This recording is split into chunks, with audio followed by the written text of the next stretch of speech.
네, 오늘도 예수님 안에서 예배를 함께 드리게 되어서 감사합니다. 네, 오늘도 우리 성도님들 직장에 가신 분도 계시고 아프신 어머님 돌보시느라 못 오신 분도 계시고 다양하게 오늘 주일 예배에 못 오신 분들이 많으시지만 주중에 쭉 이렇게 신방을 해보니까 그래도 목사님 너무너무 사모해서 영상으로 예배 잘 드리고 있습니다. 이런 분들이 참 많으시더라고요. 하나님께서 어디에 있든지 그 영혼을 지켜주시기를 바라고, 그 다음에 환경을 하나님이 축복해 주시기를 바랍니다. 몸이 힘들어서 못 나오신 분들도 주님 이 시간도 지켜주시기를 바라고요. 꼭 건강함을 얻어서 함께 예배 드릴 수 있기를 여러분도 기도해 주시고 주님이 은혜 베풀어 주시기를 바랍니다. 정말 이제 우리가 마지막 때인 것을 항상 깨어서 기도하면서 하나님 주님께서 오신 날을 기대하고 또 기도하고 소망하면서 잘 준비하고 살아갈 수 있기를 바랍니다. 제가 다녀왔던 미국의 켄터키 주에 있는 노아의 방주 그림을 몇 개 이렇게 보여드리고 또 하나님 말씀 우리 묵상하도록 하겠습니다. 네, 우리 방송실 안 계신가요? 네. 그러면 나중에 준비되면 하겠습니다. 네, 말씀해 주세요. 저희가 이제 우리 일부 예배 때는 보여드렸는데 이제 방송하시는 분이 잠깐 이제 나간 것 같습니다. 미국의 그 켄터키주라고 하는 주에 가면 주가 이제 조그만 우리로 말하면 좀 시골 같은 데입니다. 저게 제가 가서 찍은 노아의 방주입니다. 안에는 4층으로 되어 있고요. 길이가 155m 정도 되고요. 높이가 15.5m 정도 되고, 폭이 26m 됩니다. 저기 안에 들어가 보면은 성경 역사에 관한 것들도 쭉 이렇게 해놓고, 성경 이야기도 해놓고, 그 다음에 노아와 가족들이 어떻게 살았는가 이런 것도 다 안에 이렇게 해 있고요. 그리고 뭐 여러 가지 하여튼 기독교에 관해서 성경에 관해서 알 수 있도록 여러 가지로 다양하게 해놨습니다.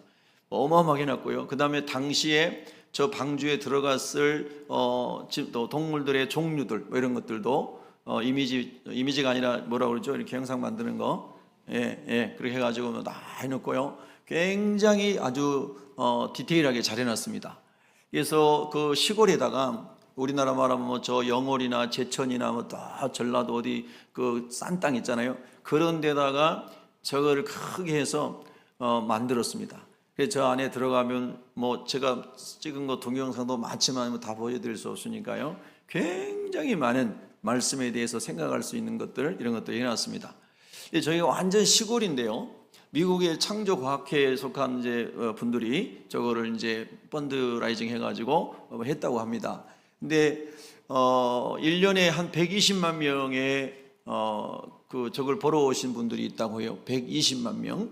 그래서 이제 그걸 보면서 많은 믿음이 자라고 은혜를 받고 이렇답니다. 그리고 지역 경제도 저 노아의 방주를 보러 오는 분들에 의해서 막 살아날 정도로 많은 취업이 되고 이런 대단한 것을 이제 봤습니다.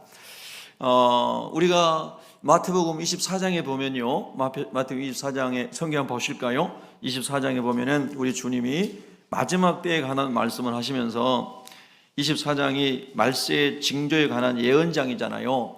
그 말씀하시면서 37절 이하에 보면은 예수님이 노아의 때와 같이 이렇게 말씀하셨어요. 24장, 마태복음 24장 37절입니다. 자, 우리 37절부터 41절까지 한번 읽어볼까요? 시작. 노아의 때와 같이 인자의 임함도 그러하리라.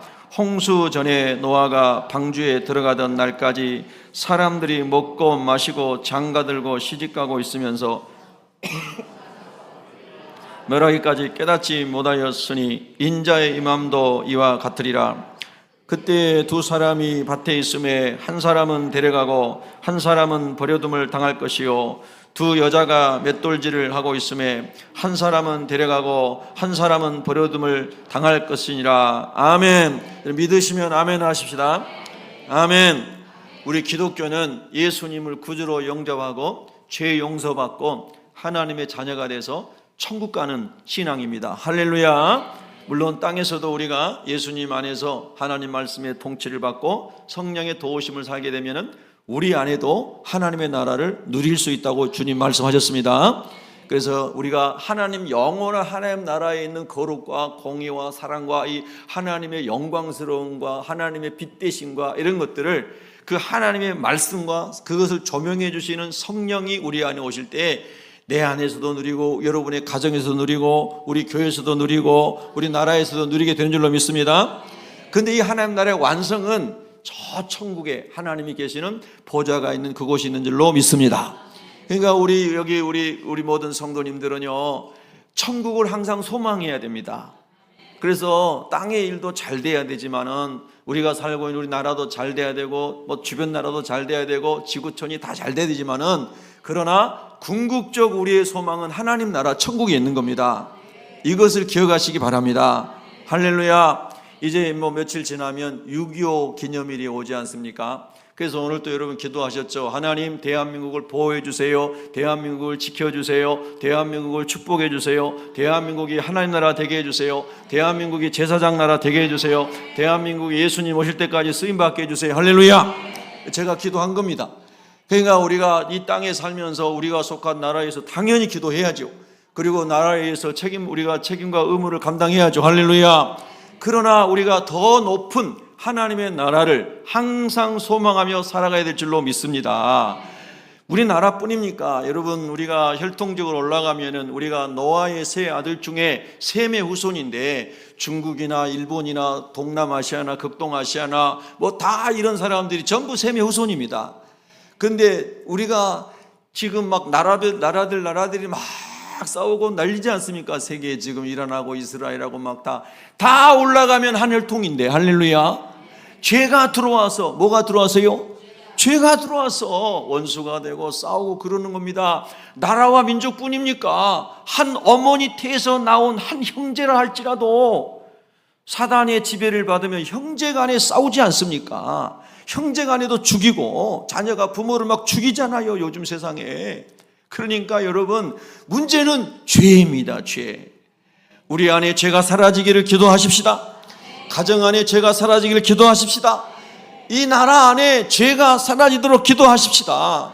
그것이 주님이 원하시는 것입니다. 그래서 예수님은 죄를 멸하러 오셨다, 이렇게 또 말씀하신 겁니다.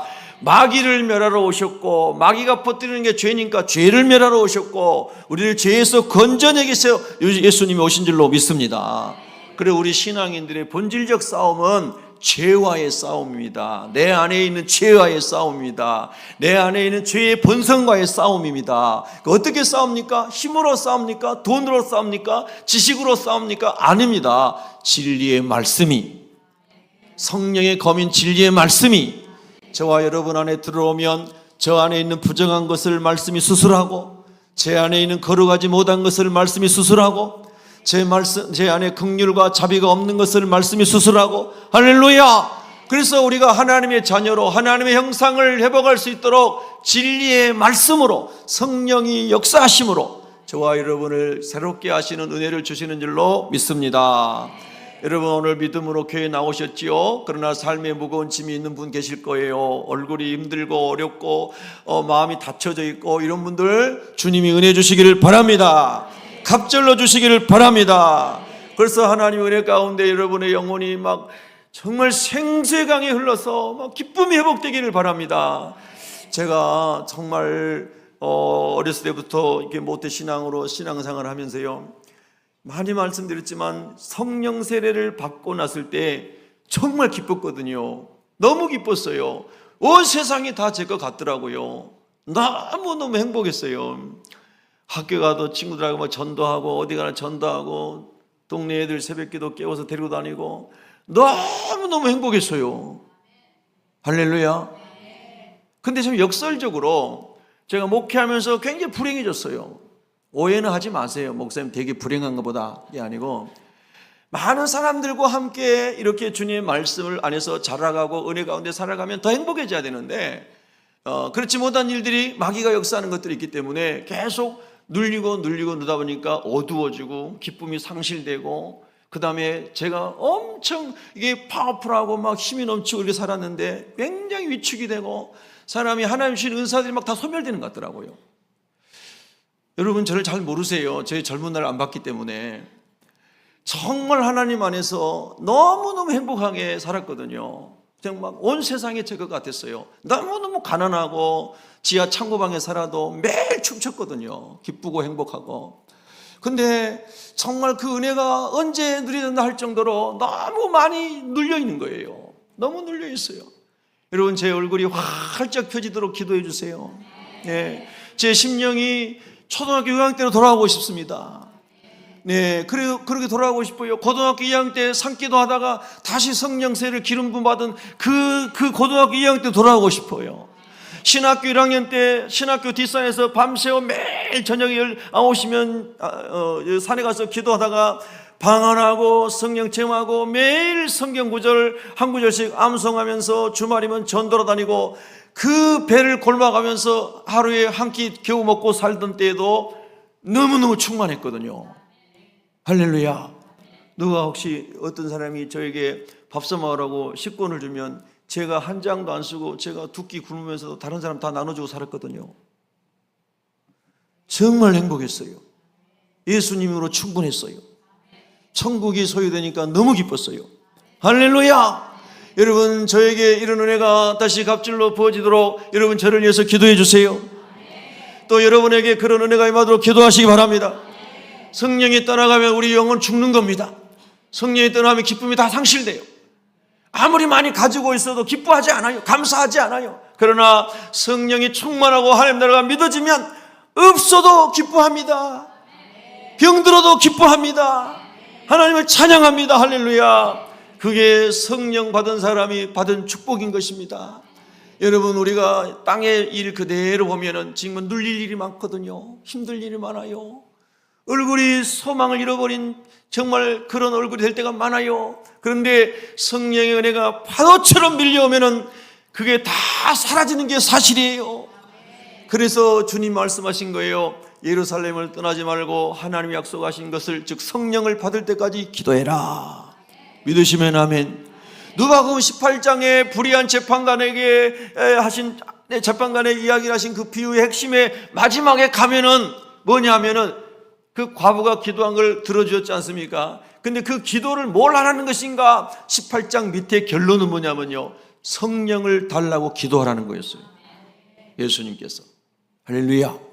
자, 우리 옆 사람 축복합니다. 성령 충만하시기를 축복합니다. 네. 할렐루야. 성령 충만하시기를 축복합니다.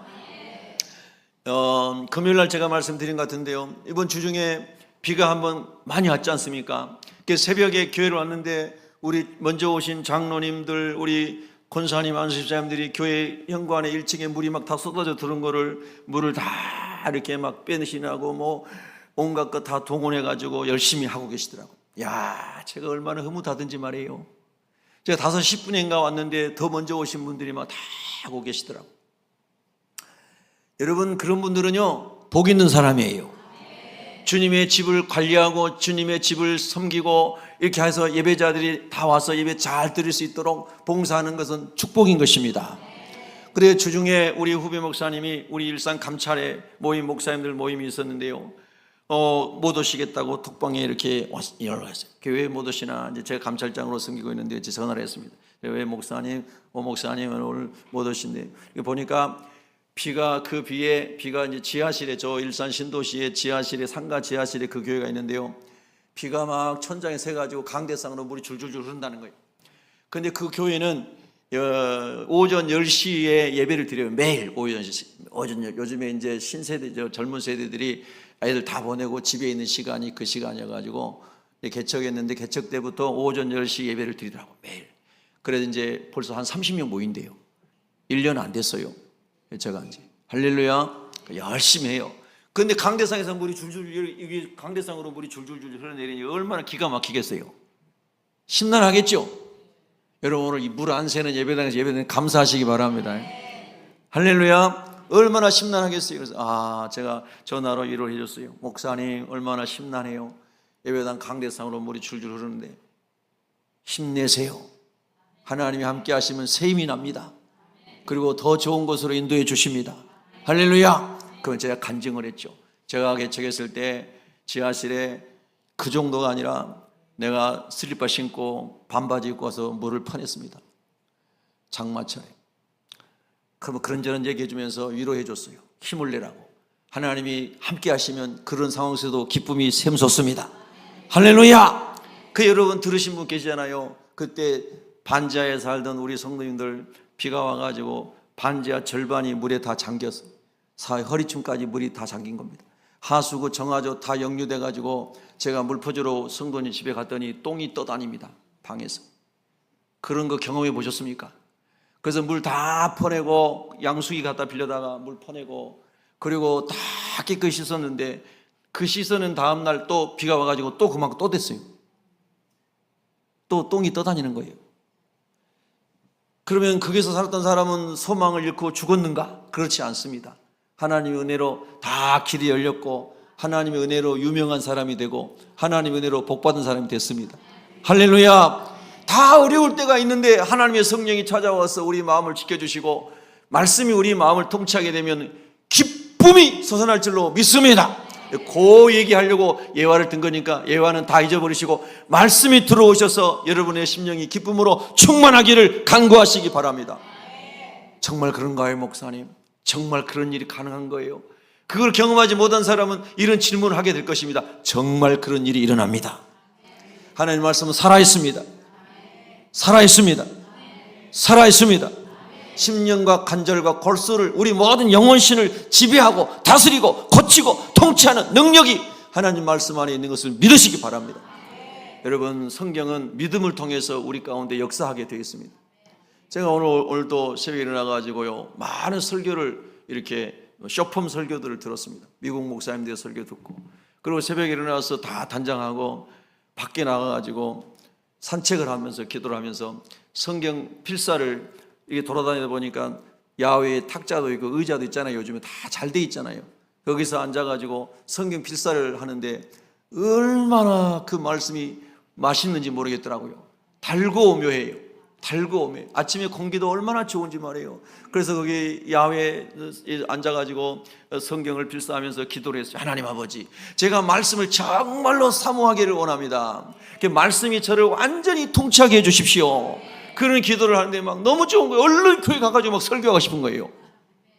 여러분은 별로 내 설교 듣고 싶지 않은지 아멘도 안 하시는데 막 하나님의 은혜를 주셔서 말씀이 여러분에게 달고 오묘해지기를 예수 이름으로 축복합니다. 오늘 그래서 주제가 그거예요. 뿌려진 씨앗, 열매 맺는 삶이에요. 여러분 마음속에 예수 그리스도의 십자가의 씨앗이 뿌려졌습니까? 예수 그리스도의 부활의 복음이 뿌려졌습니까? 그거를 말씀하시는 거예요. 오늘 이제 13장 1절에 보면요. 예수님께서 갈릴리 바닷가에 이제 가셨는데 그날 예수께서 집에 나가서 바닷가에 앉으심에 일단 처음에는 바닷가에 앉으셨어요. 큰 무리가 그에게 몰려들거늘 예수께서 배에 보트에 올라가 앉으시고 온 무리는 해변에 서 있더라 그랬습니다. 그림이 그려지시나요? 갈릴리 해변에 지난번에 한번 보여드렸잖아요. 예수님 해변에 계셨는데 사람들이 많이 몰려오니까 예수님이 배에 타시고 배에서 이제 많은 사람들을 보고 계셨다는 거예요. 그때 2절에 보면은, 자 2절 성경 말씀 보세요. 성경 말씀 2절 크게 읽습니다. 시작. 큰 무리가 그에게로 모여들거늘 예수께서 배에 올라가 앉으시고 온 무리는 해변에 서 있더니. 아멘. 자, 우리 말씀 읽을 때 아멘 합시다. 아멘. 자, 아멘 할 때 마귀가 놀라서 도망갈 줄로 믿습니다.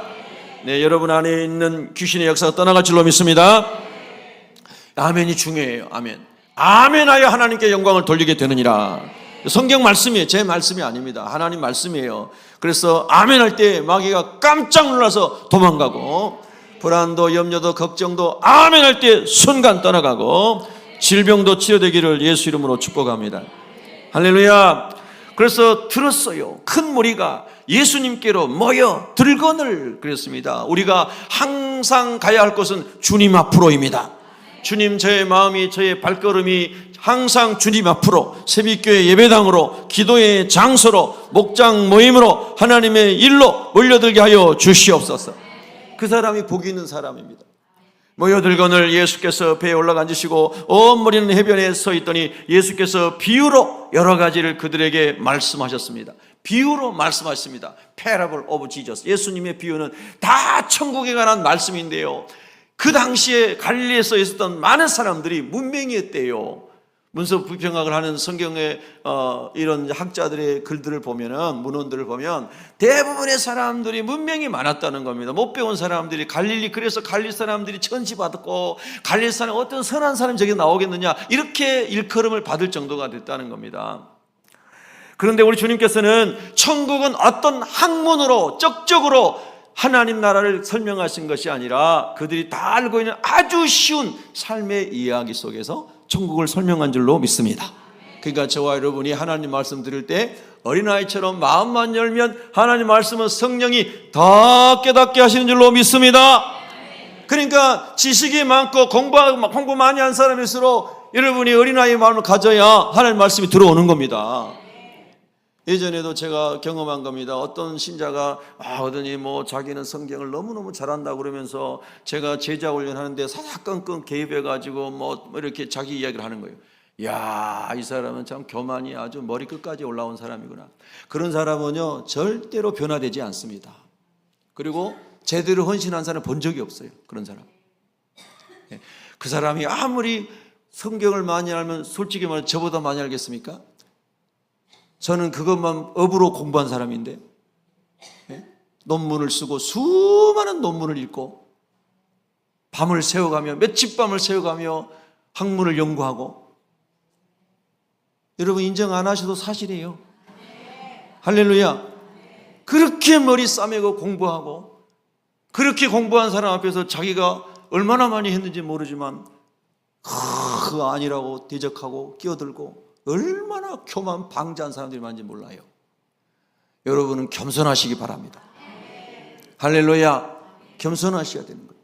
겸손한 자에게 은혜가 임합니다. 심령이 가난한 자에게 하나님 은혜를 주시는 겁니다. 아멘이시죠? 그래서 많은 그 가난하고 못 배운 사람들이 온 겁니다. 여러분 잘 아시잖아요. 제가 이 말 딱 생각나네요. 마음밭이 중요하니까 오늘 마음밭이 주제지 않습니까? 아멘.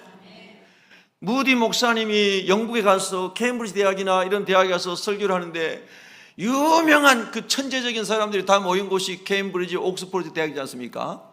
거기에 다 집회를 했어요. 그런데 집회 딱 끝나고 났더니 어떤 똑똑한 학생이 와가지고, 목사님 설교하시는데 문장이 이렇게 문법적으로 틀렸습니다, 이렇게 말도 안 되는 문장으로 말했습니다 하고 다 따지는 학생이 있었다는 거예요. 지금 노트하고 있는 사람 없는 거 보니까 그런 사람 한 명도 없는 것 같아요. 여러분, 문법적으로 그 사람 지적이 맞았을 수 있어요. 근데 여러분, 무디 목사님 뭐라고 대답했다고 그랬죠? 아시는 분? 혹시 기억나시는 분 있어요? 기억나시는 분? 아무도 기억 안 나는 거 감사합니다. 예? 무디 목사님 뭐라 했냐면요, 맞습니다. 저는 글을 못 배운 사람입니다. 저는 무식한 사람입니다. 저는 여러분들처럼 옥스퍼드, 케임브리지 학생들하고는 비교 안 되는 무식한 사람입니다. 근데 하나님의 은혜로 제가 예수 그리스도의 십자가와 부활의 복음을 전 세계를 다니며 복음을 전하고, 하나님이 저같이 무식한 사람을 통하여 많은 영혼을 구원하고 계십니다. 그런데 여러분이 가지고 있는 그 지혜와 지식과 그 천재적인 것을 가지고 얼마나 많은 사람을 구원했습니까? 무디 목사님의 이야기했다. 지식을 자랑하는 것이 아니고, 돈을 자랑하는 것이 아니고, 그것을 가지고 얼마나 많은 영혼을 구원했습니까? 얼마나 많은 영혼을 살렸습니까? 이것이 우리의 질문이 되야 될 줄로 믿습니다. 할렐루야. 그래서 이 못 배우고 힘들고 어려운 사람들이 많이 찾아왔는데, 그래서 우리 주님이 거의 비유로 천국을 설명하셨다는 것이 이제 성경학자들의 이야기입니다. 자, 우리 본문을 봅니다. 그래서 이제 예수님이 설명합니다. 3절에 예수께서 비유로 여러 가지를 그들에게 말씀하여 이르시되, 씨를 뿌리는 자가 뿌리러 나가서 농부가 씨를 뿌립니다.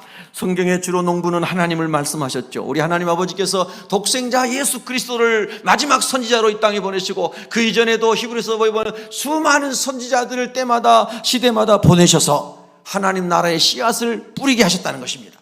할렐루야! 천국의 씨앗을 뿌리게 하셨다는 겁니다. 아멘.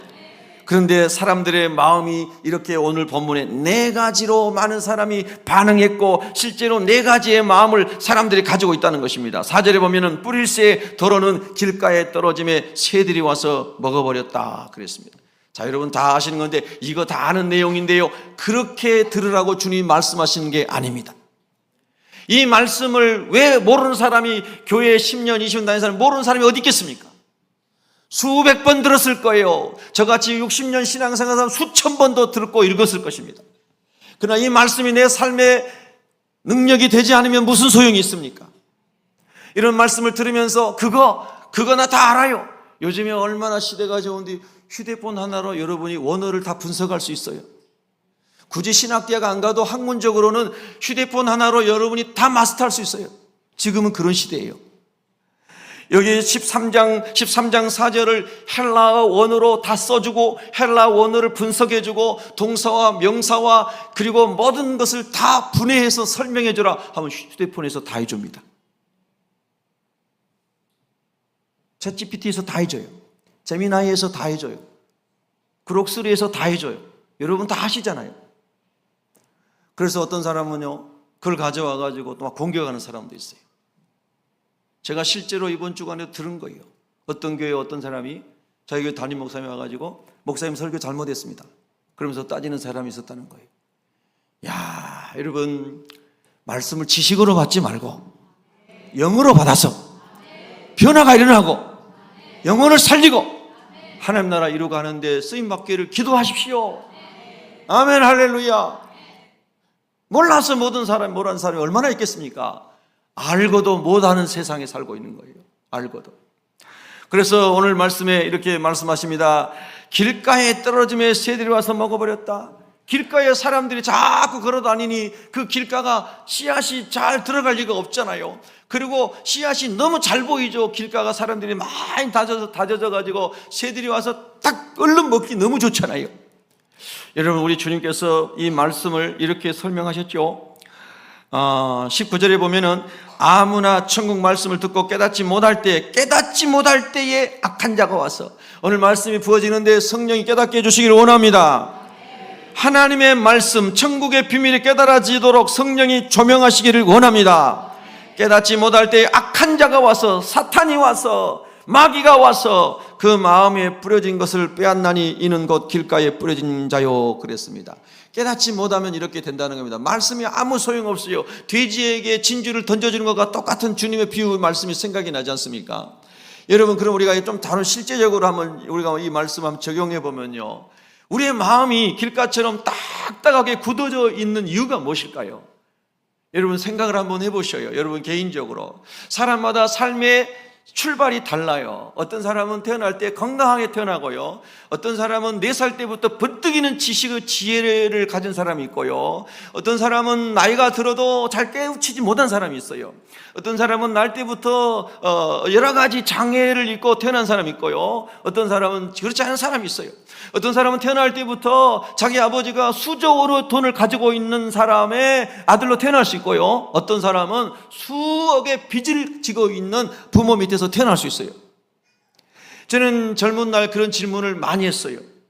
하나님 안에서 답은 다 얻었지만 많은 질문을 했어요. 많은 사람들을 상담하고 그들의 눈물을 닦아줘야 되는 제 사명의 길이기 때문에, 하나님, 왜 어떤 인생은 100m 달리기를 하는데 100m 스타트라인에서 똑같이 다 달리면 얼마나 좋습니까? 그럼 어떤 사람은 이미 90m 앞에서 달리는 것 같습니다. 어떤 사람은 이미 99m 앞에서 달리는 것 같습니다. 어떤 사람은 저 뒤에 마이너스 100m에서 달리는 것 같습니다. 아니, 어떤 사람은 아예 스타트 라인에 설 수 없는 그런 삶의 무거운 짐을 지고 있는 사람들이 있습니다. 동의하시나요? 우리가 하나님을 알지 못할 때 하나님의 섭리와 주권, 그리고 하나님이 우리 인생을 하나님이 도구로 쓰시는 그 영적인 깊은 비밀, 요한복음 9장에 나오는 소경이 평생 소경으로 살다가 주님이 그의 눈을 띄워줌으로 그가 그 사건을 통하여 하나님이 예수님 메시아인 것을, 이 한 사람의 인생을 전체를 사용해서 예수님이 구세주인 것을 드러내기 위해서 이 한 인생이 태어날 때부터 소경으로 태어났다고 그러잖아요. 진짜 아멘이 되시는 거예요? 인생은 신비입니다. 인생은 신비한 비밀이 가득합니다. 하나님을 알지 못하면 인생을 해석하기 어렵습니다. 인과응보로도 해석되지 않습니다. 인생은 하나님 없이는 해석이 안 됩니다. 불가능합니다. 그래서 세상에 너무나 힘들고 어려운 일이 많습니다. 어떤 사람은 마음이 딱딱해져 있어요. 굳어져 있어요. 길가는 그런 겁니다. 길가는 너무너무 마음이 딱딱하게 돼 있고 굳어져 있고 무감각해져 있는 거잖아요. 수용성이 전혀 없는 거예요. 비가 아무리 내려도 들어가지 않을 정도로 마음이 굳어져 있어요.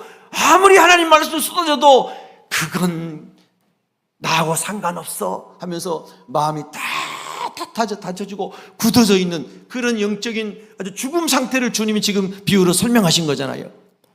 그러면 여러분 주변에도 그런 사람 혹시 만날 수 있죠? 만날 수 있잖아요. 여러분이 어떻게 만난 사람, 직장에서 만난 사람, 어떻게 동창에서 만난 사람, 어떤 사람에게 여러분이 호의를 베풀려고 하는데 어쩌다 내가 용기를 내가지고 호의를 베푸는 말을 했는데 아무 반응이 없는 거예요. 내가 어떻게 용기를 내가지고 저 사람에 힘을 주려고 내가 없는 돈을 모아가지고 좋은 선물도 하나 해줬는데 아무 반응이 없는 거예요. 뿐만 아니라 그보다 더한 일들이 많이 일어나죠. 그럼 많은 사람들이 내가 호의를 베풀려고 했는데 전혀 반응이 없구나, 저 못된 사람이야, 저 사람인가 이러면서 또 마음이 닫혀질 수 있죠. 만약에 우리를 향한 하나님 아버지의 마음이 그러한 마음이었다면 우린 전부 지옥 가게 될 것입니다. 그러나 우리 하나님 아버지의 마음은 너무너무 우주보다도 광활하였어. 할렐루야. 바다보다 깊어서, 하늘보다 높아서, 할렐루야. 독생자 예수 그리스도를, 하나님과 원수된 우리를 위하여, 하나님 앞에 죄인인 우리를 위하여, 하나님 앞에 여전히 경건치 않은 우리를 위하여 독생자를 화목 제물로 보내주신 분이 우리 하나님 아버지이신 줄로 믿으시면 아멘 합시다. 믿으시면 아멘 합시다. 이것이 복음입니다. 하나님 아버지, 우리가 이 하나님의 은혜로 살고 있는 줄로 믿습니다. 그렇다면 주님, 길가와 같은 마음을 가지고 태어날 때부터 상처가 많고, 가정에서 상처 있고, 학교에서 상처 있고, 직장에서 상처 있고, 심지어는 교회에서도 상처 있고, 가는 데마다 많은 아픔을 지고 살아서 마음이 다 닫혀져 버린 사람, 그래서 사람과 말을 하지 않다 보니 이제 말도 잘 안 나오는 사람 보셨지요? 여러분, 사람과 관계가 단절되고요, 대화를 안 하게 되면요, 나중에 어휘력을 상실하게 됩니다. 그래서 말도 잘 못하게 돼요. 우리 형이 그랬다. 우리 둘째 형이 그랬습니다. 그래서 응의 거의 대부분의 대화였습니다. 한 문장도 제대로 들어본 적이 없습니다. 네.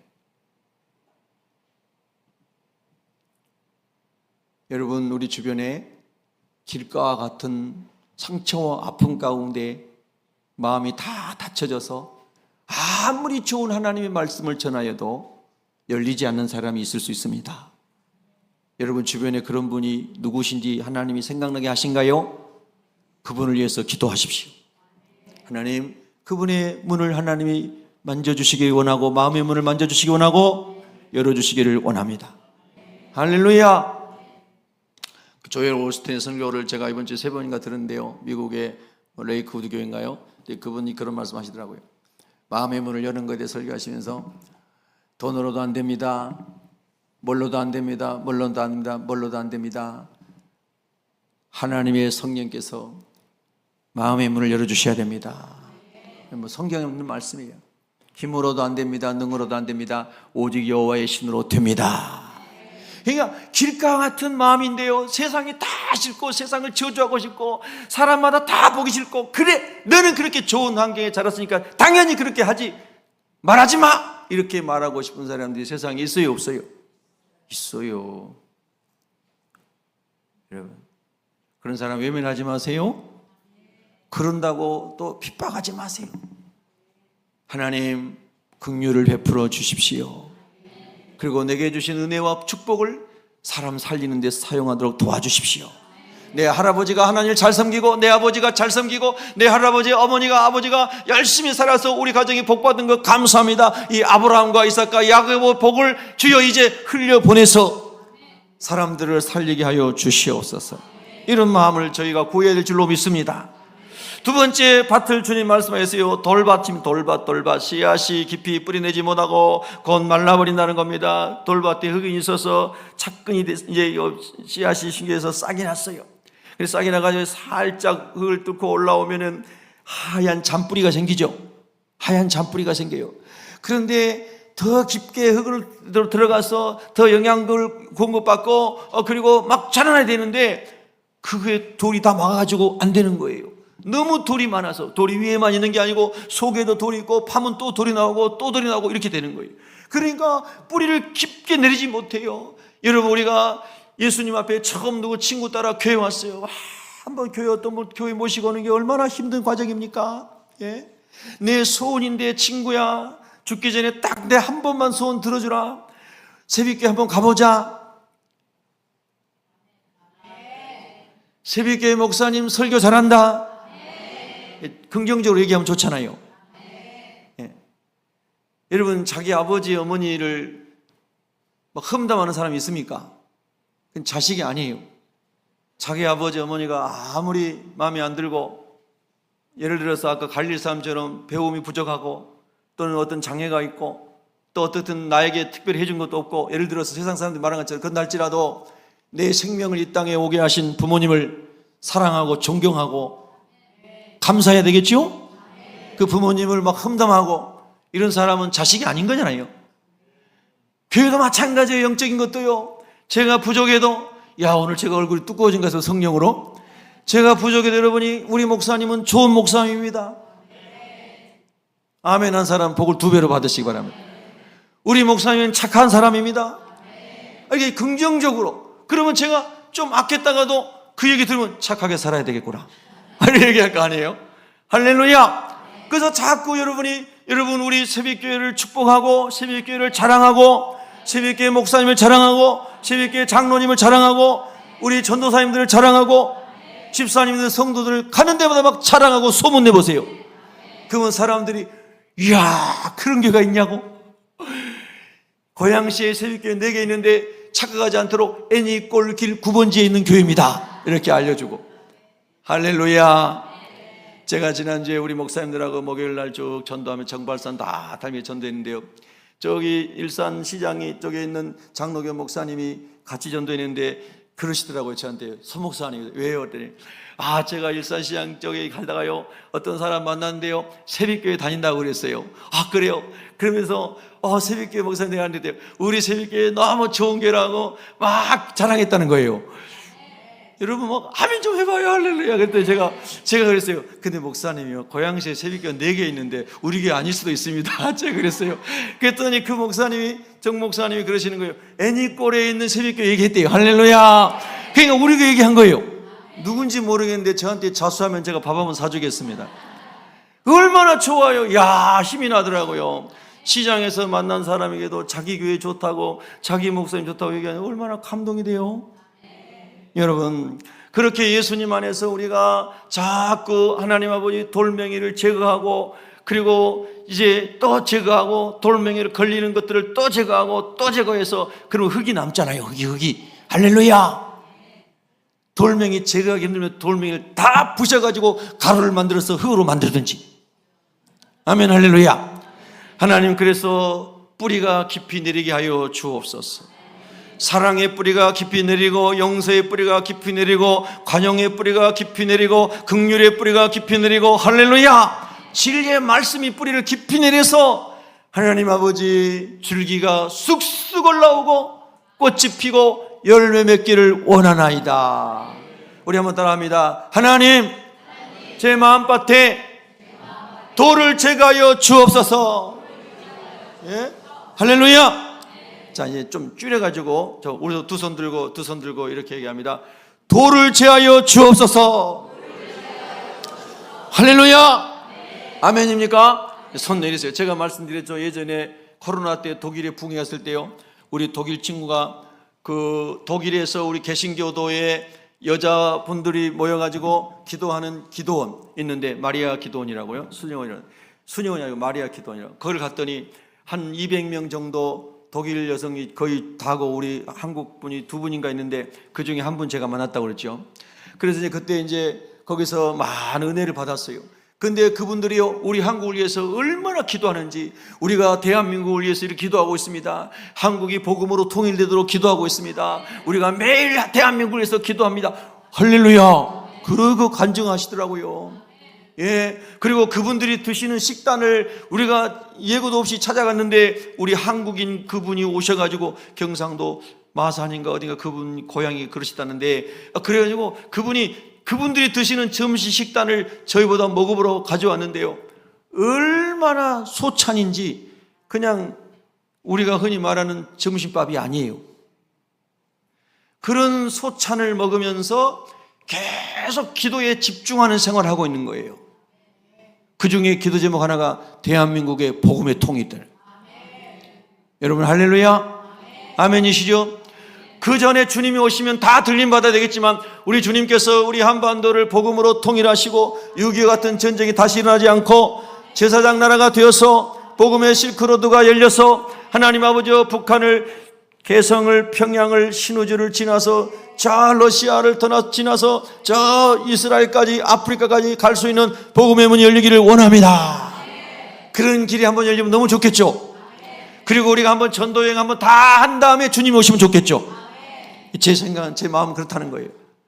우리가 하나님 앞에 그렇게 기도할 때 하나님께서 또 불쌍히 여겨주시기를 원합니다.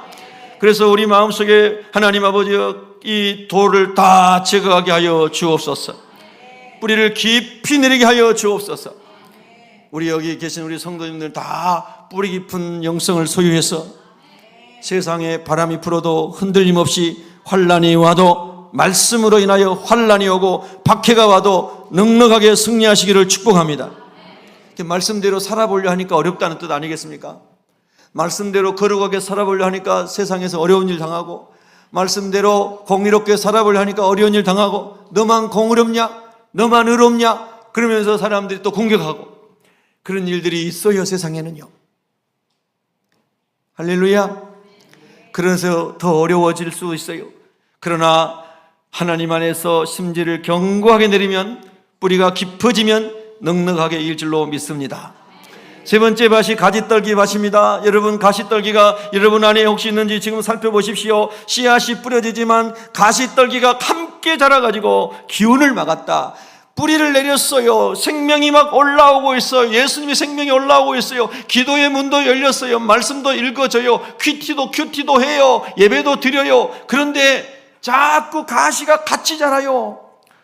그래서 하나님의 뜻대로 살지 못하도록, 헌신하지 못하도록, 봉사하지 못하도록, 선교하지 못하도록 막는 거예요. 그 가시가 뭡니까? 세상의 염려라고 하는 거예요. 여러분, 우리가 아까도 말씀드렸습니다. 나라를 위해서 기도하고 나라를 축복해야 돼요. 그럼 나라 때문에 너무 염려병에 빠지지 마세요. 여러분이 하나님이 아니시잖아요. 하나님이 역사를 주관하십니다.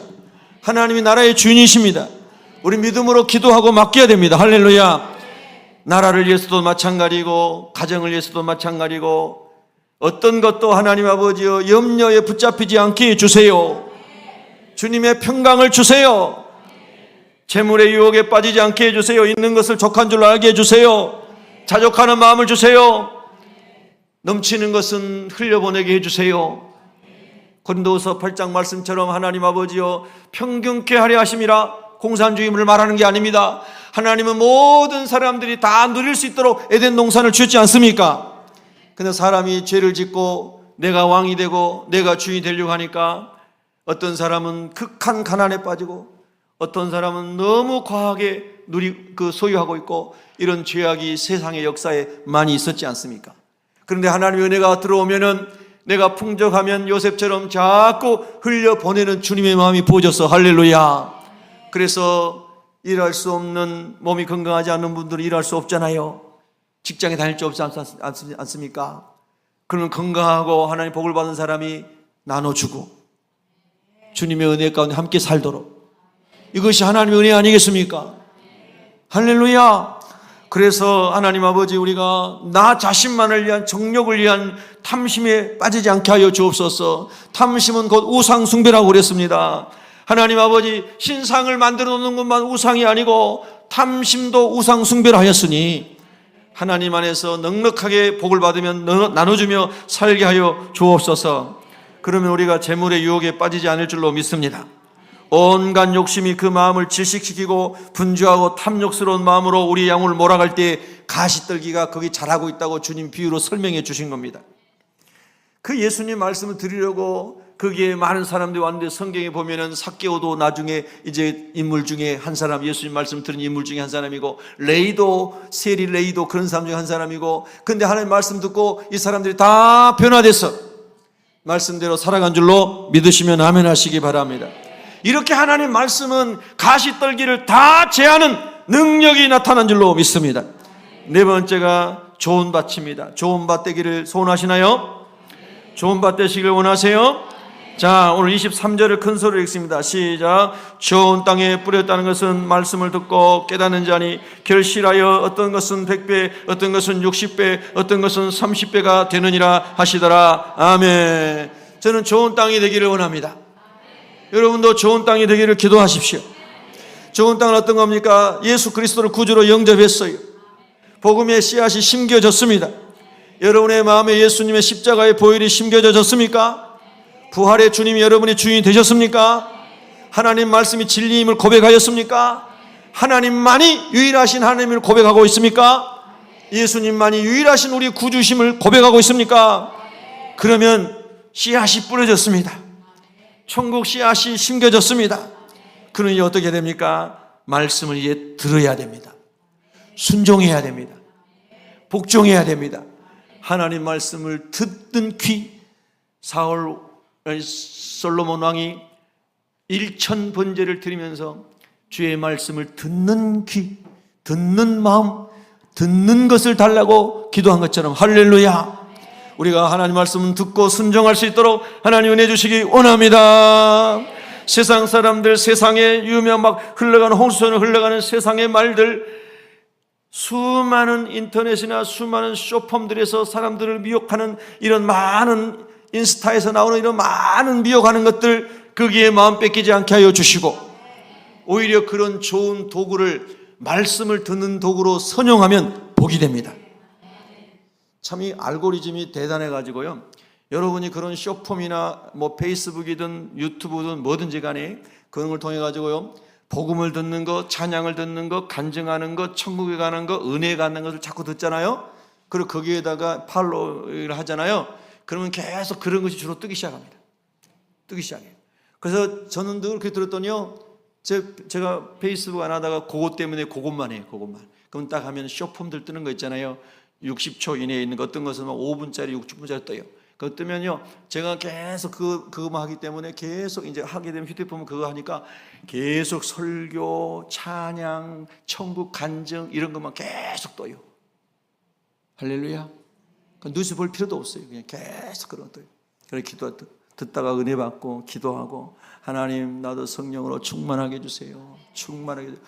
그런데요, 제가 30년 전에 정말 은혜 받았던 미국의 어떤 목사님 계신데요, 그때 우리 막 이렇게 한국에 그분이 안 오셨는데 미국에서 우리 담임 목사님이 이 비디오 테이프를 구해 오실 정도로 아주 유명한 분이었습니다. 그래서 저한테 주셔서 제가 전도사 때 열심히 그걸 봤습니다. 그 목사님의 설교, 목사님 집회를 정말 많이 봤는데 정말 은혜를 많이 받았거든요. 근데 이제 그분이 지금도 생존해 계신지 모르겠는데, 제가 그 쇼폼을 이렇게 하다 보니까 그분이 딱 뜨는 거예요. 이야, 진짜 너무 감사하더라고요. 예수님 만난 것처럼, 예수님은 아니지만은 그 말이 뭐냐면, 여러분의 삶에 큰 은혜가 있었던 것이 다시 밀려오면 영혼이 기쁘잖아요. 그런 마음이라는 거예요. 그런 마음. 여러분 다시 영혼이 소생해야 됩니다. 우리 옆 사람 축복합시다. 영혼이 소생하기를 바랍니다. 그래서 분주하게 하고요, 우리의 마음을 빼앗기는 것들을 다 제거해야 됩니다. 하나님 아버지, 하나님 안에서 내 영혼이 깊은 묵상을 하게 하시고, 그러면 하나님 말씀을 묵상하고 읽고, 그리고 기독교 고전들, 예수님이라면 어떻게 하실까? 철로 역정, 토마스 아켄퍼스의 그런 책들 등등등 많은 책들을 여러분들이 같이 겸하여 읽으면서, 하나님 아버지, 이 혼란하고 소란스럽고 마음 들 곳 없는 세대 속에서 말씀과 그리고 하나님의 귀하신 그런 간증책들을 통해서 내 심령이 깊이 뿌리를 내리기를 원합니다. 반드시 하나님이 은혜 줄 줄로 믿습니다. 이런 얘기하면요, 또 어떤 사람은 그래요. 절대로 안 바뀝니다. 이런 사람 꼭 있거든요. 사람은 절대 안 바뀌고 기질도 안 바뀌고 뭐 바뀌나요? 그런다고 이런 사람 있죠. 우리 교회는 없기를 바랍니다. 할렐루야. 제가 일반적인 얘기 잘 안 하는데요. 이 변화되고 성장하는 것 관련해 가지고 뇌에 관련된 이런 이야기가 있어요. 신경가소성 들어보셨죠? 지금도 들어보셨고 이전에도 들어보신 분 계실 거예요. 신경가소성이라는 뇌과학자들이 얘기하는 용어가 있습니다. 그게 뭐냐면요, 뇌가 경험과 학습과 환경의 변화를 통해서 심지어는 손상을 입은 뇌도 좋은 쪽으로 개선이 되고 변화된다는 학설입니다. 신경가소성. 뇌과학자들이 실제로 얘기하는 겁니다. 그래서 학습과 기억에 있어서도 좋은 영향이 이루어지고요, 뇌가 손상된 사람도 일정 부분 회복이 되고요, 불안과 우울증과 PTSD, 외상후 스트레스 장애 같은 이런 정신적인, 감정적으로 무너진 이런 사람들도 얼마든지 신경가소성을 통해서 뇌가 변화될 수 있다고 설명하는 거예요. 그러면 그 사람들이 얘기한 것은 우리가 이제 이걸 영적으로 우리는 적용해야 되잖아요. 이제 일반적으로 얘기한 것은 좋은 책을 읽고 긍정적인 생각을 하고 뭐 이런 거 하고 쭉 이제 제시를 해요. 그것도 필요해요. 근데 우리에게는 더 중요한 무기가 있어요. 하나님의 말씀 속에 성령의 기름 부으심이 임하면은 할렐루야, 정서적으로 치유가 일어나요. 정서적으로 치유가 일어나고 영적인 치유가 일어납니다. 그리고 하나님 말씀이 우리의 지성을 새롭게 해주는 거예요. 여러분 꼭 실천해 보시기 바랍니다. 제가 오늘 그 이야기 방금 했죠? 11시에 제가 아침에 성경 필사한 거 했나요? 제가 정신이 없어요. 성령이 다 하셨나 봐요, 설교를. 예.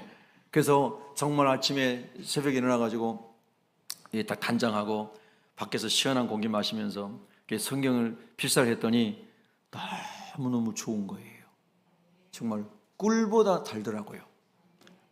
그리고 여러분, 하나님 안에서 저와 여러분이 계속 하나님 말씀을 사모하고 말씀의 지배를 받고 말씀을 실천하고 말씀대로 살아가기를 원하기 시작하면 할렐루야, 부러진 씨앗이 열매를 맺는 역사가 일어날 줄로 믿고요, 예수님의 성품대로 저와 여러분도 변화되어 갈 것을 믿습니다. 변화될 줄로 믿습니다. 할렐루야. 자, 옆 사람 한 번 더 축복합니다. 예수님처럼 될 것입니다. 아멘. 그래서 하나님, 정말로 우리 주님 오실 때 가까운데요, 내가 속사람이 주님을 닮은 예수님의 신부로 준비되게 하여 주십시오. 그리고 내가 외부적인 사역이 영혼을 살리는 사역을 하게 하셔서 적어도 내가 주님 앞에 가기 전까지 30명 전도, 60명 전도, 100명 전도, 이 말씀을 잘 적용하게 하여 주십시오. 100배, 60배, 30배 열매 맺게 하여 주십시오. 그래서 우리 새벽교회 본당이 구원 얻는 영혼들로 차고 넘치고 천국이 차고 넘치고 하나님의 은혜가 풍성하기를 예수 이름으로 축복합니다. 기도하겠습니다.